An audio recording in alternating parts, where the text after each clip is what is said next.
Oke, salam Rahayu, salam kebajikan. Semoga seluruh makhluk di alam semesta selalu dalam kebahagiaan.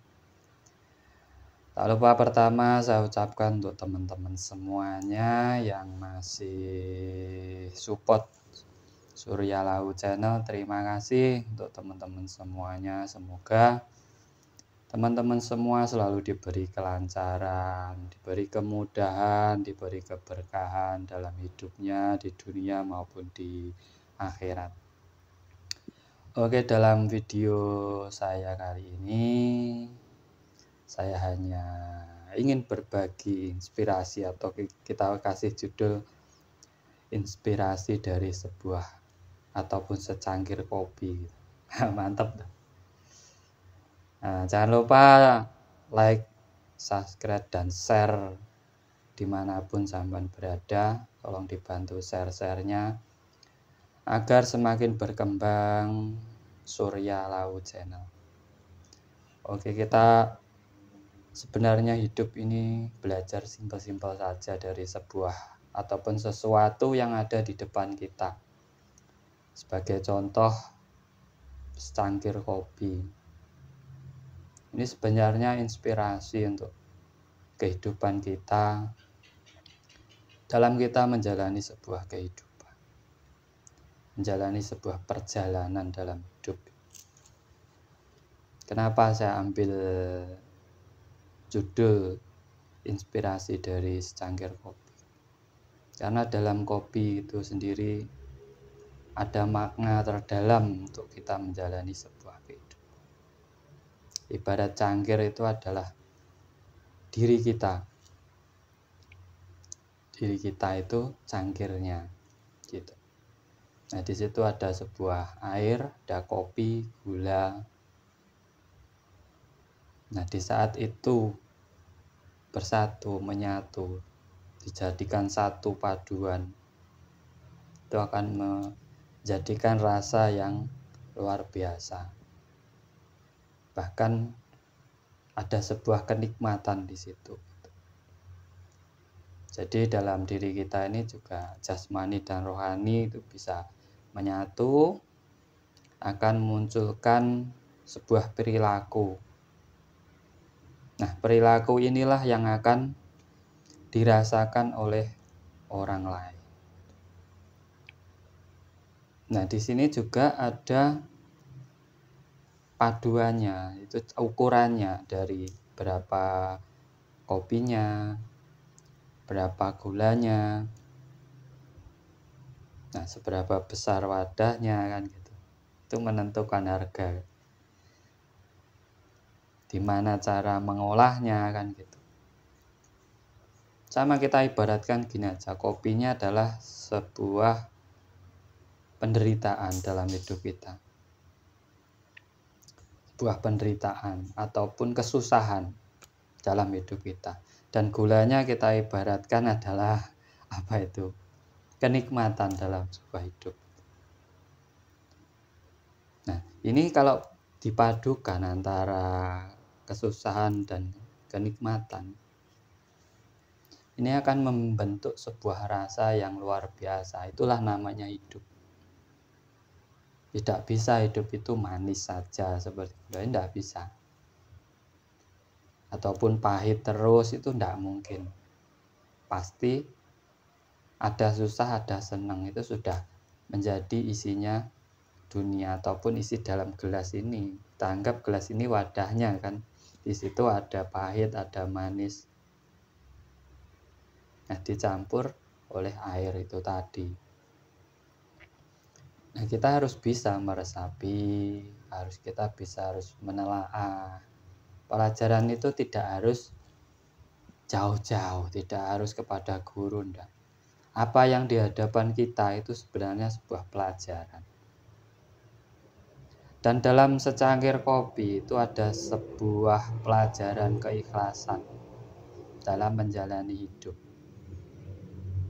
Di mana letaknya keikhlasan itu? Di saat kopi, air, dan gula dicampur dan dirasakan oleh seorang, itu yang disebut pasti kopinya. bukan gulanya. Nah, di sini keikhlasannya. Kita ini kalau bisa menjadi sebuah gula, kita tidak perlulah disanjung-sanjung, dipuji-puji oleh orang lain, itu tidak perlu. Yang penting kita memberikan rasa manis kepada orang yang menikmati. Nah, yang penting kita menebar kebaikan kepada semua orang. Soal disebut dan enggak itu enggak usah dipikir. Karena orang hidup itu yang disebut pasti yang jeleknya. Seperti gula, kopi, air gitu. Yang ditinggikan pasti kopinya. Dia manisnya disimpan. Jadi orang hidup itu pasti ya kebanyakan orang mengeluhnya. Mengeluh dalam hidupnya gini. Enaknya tidak dibagikan kepada orang lain. Nah, kita keikhlasan itu sebenarnya itu. Di saat kita tidak dimunculkan, kita tidak dipuja-puja orang lain, tetapi kita masih selalu memberi kebaikan, mengasihi, mencintai antara sesama. Nah, itulah namanya keikhlasan. Keikhlasan itu tidak perlu dipuja, tidak perlu disebut, dan tidak pernah mengharapkan imbalan apa-apa. Itulah sebuah keikhlasan. Nah, dalam pelajaran kita kali ini, pada sebuah kopi ini tadi, di antara wadah dan isinya, kenapa yang dimunculkan hanya kopinya, terus apa makna dari secangkir kopi ini untuk hidup kita. Ternyata dari perpaduan dilema hidup, dari perpaduan perjalanan sebuah hidup, susah, sedih, seneng, itu yang dirasakan oleh orang lain. Di situ adalah kenikmatannya rasanya, rasa kopinya. Bukan kopinya rasa kopinya. Di saat perpaduannya sempurna antara gula, kopi, dan air, dan dikasih cangkir yang bagus, di situ harga ada.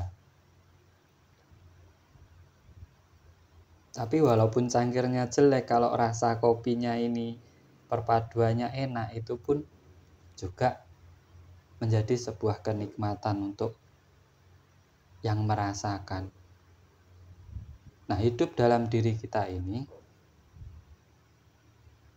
bukan raga kita. Nilainya itu bukan raga kita, bukan baju kita, bukan agama kita, bukan keyakinan kita. Tetapi yang dirasakan oleh orang lain, yaitu di saat mereka merasakan apa tingkah laku kita yang kita berikan kepada orang lain. Support kita kepada orang lain, nah itu rasanya. Itu seperti rasa kopi itu tadi. Kalau support kita jelek ke orang lain, ya otomatis kita nilainya juga jelek. Apapun itu. Walaupun bajunya bagus, pakaiannya bagus, tapi kalau kelakuannya jelek, ya sama aja. Dan yang dinilai orang itu kan kelakuannya, perilakunya kepada orang lain.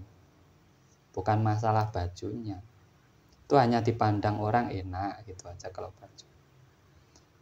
Nah, di saat kita support yang lain itu bagus, memberi, menghargai, membantu, saling merangkul. Nah, di situ nilai plus kita. Di situ kenikmatan kita berikan kepada orang lain. Nah, dihargainya itu di situ. Walaupun kita tidak ngomong untuk dihargai, tapi orang lain sudah merasakan apa yang kita lakukan terhadapnya. Nah, ini teman-teman semua, terkadang kita ini belajar terlalu serius. Hidup ini tidak bisa Hidup ini tidak perlu serius, jalani aja.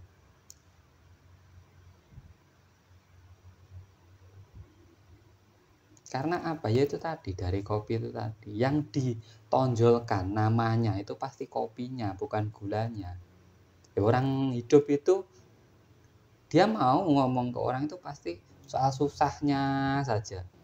Senengnya enggak pernah diomong.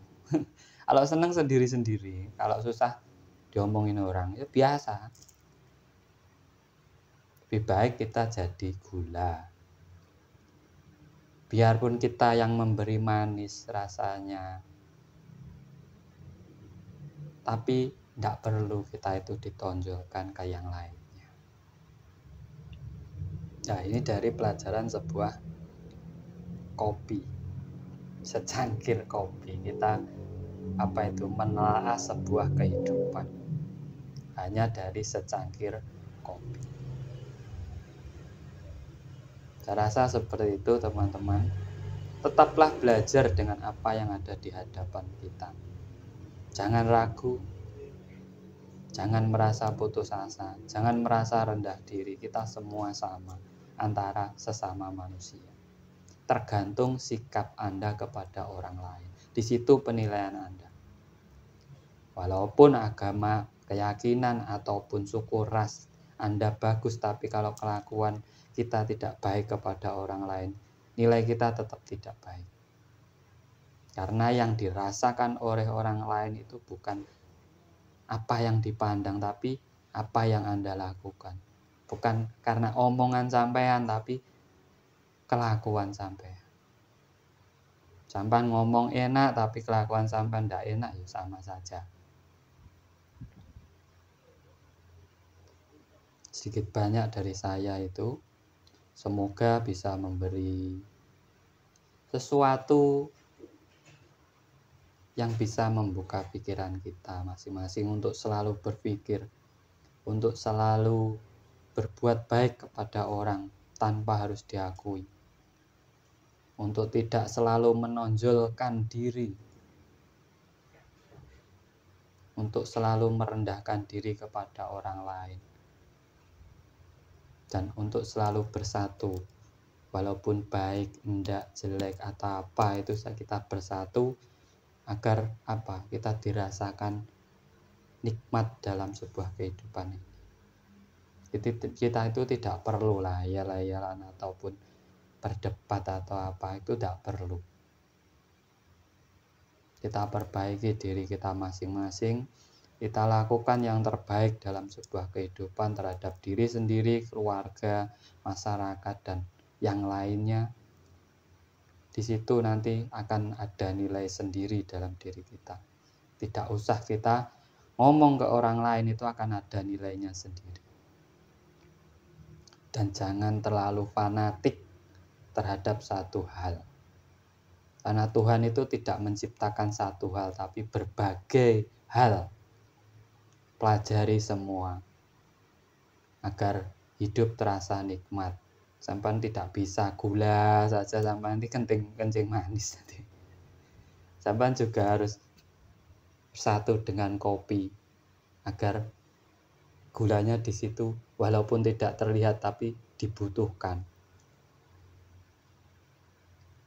Jadi sekian dari saya untuk teman-teman semuanya. Mungkin ini hanya edukasi, hanya semangat hidup untuk teman-teman semuanya, agar kita lebih memahami arti sebuah kehidupan. Jadi yang dirasakan oleh orang lain, penilaian terhadap diri kita itu bukan omongan, bukan raga kita, bukan baju kita, bukan keyakinan kita, tapi tingkah laku kita terhadap orang lain. Apa yang sudah kita perbuat untuk orang lain. Kita ini sudah melakukan apa dalam hidup. Jangan banyak ngomong tapi tidak mau melakukan. Sama saja, kita sudah pinter mengolah kopi, kita sudah pinter ngaduk kopi, ukurannya sudah pinter semua. Nah, kita tinggal berdoa. Semoga saja ada yang datang mau minum kopi ini. Doa itu hanya itu. Tapi sampean harus pinter dulu meraciknya ini. Kalau sampean hanya berdoa saja tapi tidak ada yang sampean hidangkan untuk orang lain, yo sama saja bohong. Apa yang mau dirasakan orang lain dari diri kita? Kan tidak ada. Makanya di saat orang datang kepada kita, kita berikan yang terbaik kepadanya. Di saat orang membutuhkan kita, kita lakukan yang terbaik. Di saat kita bekerja, hadapi kerjaan itu, lakukan yang terbaik. Soal hasil itu hanya Tuhan yang tahu. Kita pasrahkan hasil kita kepada Tuhan semesta alam. Manusia itu wajib berusaha, berjuang, memperjuangkan apa yang diimpikan. Kita wajib berjuang. Jangan hanya sekedar meminta-minta. Kita wajib berjuang. Sudah berjuang baru berdoa. Jadi perjuangannya dulu yang penting. Itu akan menentukan hasil dari diri kita. Kita mau menghidangkan secangkir kopi, kita harus tahu dulu bagaimana meracik, mencampur antara gula, kopi, dan kita memilih gelas ataupun tempatnya itu seperti apa biar enak dihidangkan kepada orang lain. Setelah dirasakan nanti pas oleh orang lain, disitulah nilai kita ada. Tanpa harus ngomong ke orang lain. Tanpa harus direkomendasikan bahwa tanpa harus juga dideklarasikan bahwa diri saya adalah orang baik. Tidak usah. Di saat orang sudah menikmati apa yang kita lakukan kepada orang lain, tidak perlu sampai mendeklarasikan diri sampai itu orang baik. Semua orang sudah tahu kalau sampai baik. Tidak usah ngomong. Nah, ini inspirasi dari secangkir kopi. Kopi hitam, kopi susu, tergantung sampean yang mau memilihnya. Enak enggak tergantung diri kita yang mengolahnya. Pantes enggak tergantung penyajiannya. Kopi enak pun kalau penyajiannya kurang enak, sampean pun jadinya enggak enak. Padahal sudah dirasakan enak. Nah, disitulah tata krama, unggah-ungguh, perilaku adab sebenarnya dalam hidup. Walaupun kita baik, tapi penyajiannya kurang baik, ini nanti juga mengurangi nilai plusnya dalam diri kita. Ini hanya sharing, hanya edukasi. Semoga menjadi motivasi kita dalam meraih sebuah impian, dalam meraih sebuah cita-cita. Karena hidup ini berasal dari sebuah impian. Di saat kita tidak berani bermimpi, maka kita akan jatuh dalam hidup kita. Kita tidak akan berusaha dalam hidup kita kalau kita tidak mempunyai impian. Kita tidak boleh pasrah dalam hidup. Kalau pasrah itu hanya diam. Dan diam itu tidak merubah apa-apa. Berjuanglah dalam hidup sampean. Bermimpilah setinggi-tinggi mungkin. Walaupun sampean tidak bisa mencapai mimpi sampean, setidaknya sampean sudah berjalan. Kalau separuh lebih, setidaknya sampean sudah ada di atas. Walaupun tidak sesuai dengan yang sampean impikan. Makanya ada kata-kata dulu, bermimpilah setinggi langit. Apabila terjatuh sampean masih di antara bintang-bintang. Nah, walaupun kita tidak sampai langit, tapi kita masih di antara bintang-bintang. Sekian dari saya, Surya Lawu. Terima kasih. Ini hanya inspirasi kepada teman-teman semua. Semoga bermanfaat. Dan jangan lupa like, di-share dimanapun Anda berada. Share bila video-video saya bermanfaat untuk teman-teman semuanya. Terima kasih dari saya, Surya Lawu. Salam rahayu, salam kebajikan. Semoga teman-teman semua selalu dalam perlindungan Tuhan yang Maha Kuasa.